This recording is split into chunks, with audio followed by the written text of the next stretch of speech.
Seconda delle due corse riservate ai gentleman, questa per cavalli di 3 anni, sono 10 al via, Bonita Call, Baia dei Greppi, Brigit ZS, Burrasca LL, Balance MTT, Blanca in prima fila, Barbara Sun, Big Ben dei Greppi, Birichina Pell e Briscola Matley in seconda fila. I favori del pronostico per il numero 6 Blanca.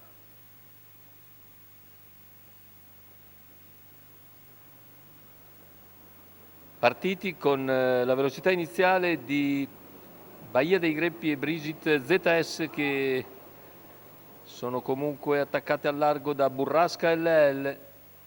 Numero 9, Birichina Squalifica per Pell, Birichina squalificato. Pell. Intanto Brigit ZS rimane all'esterno perché davanti c'è andato Baia dei Greppi, è serrato sotto Bonita Colma, si presenta presto Burrasca LL.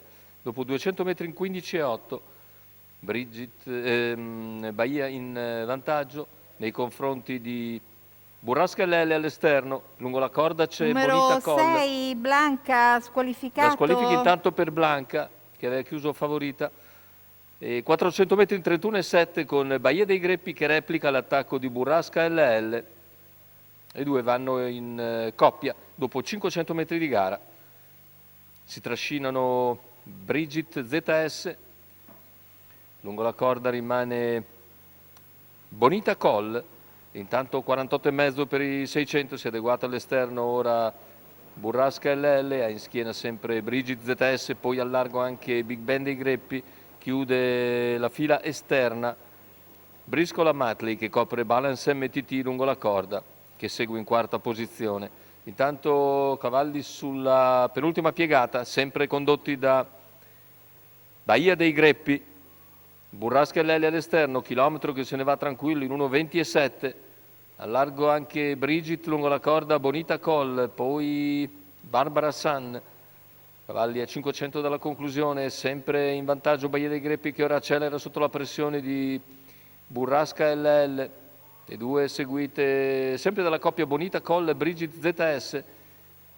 Corsa che non ha mutato assetto tattico per tutto il percorso, almeno fin qui. Siamo al completamento della curva finale, ingresso addirittura con Baia che allunga decisamente ora.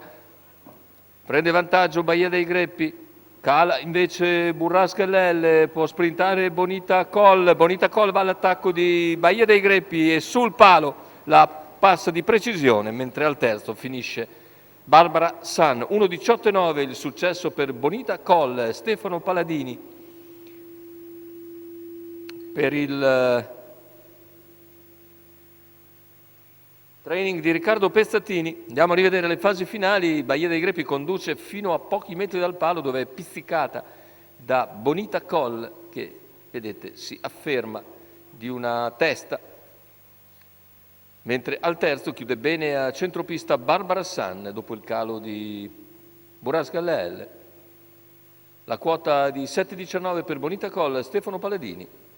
Il secondo posto per Baia dei Greppi, al terzo Barbara Sun.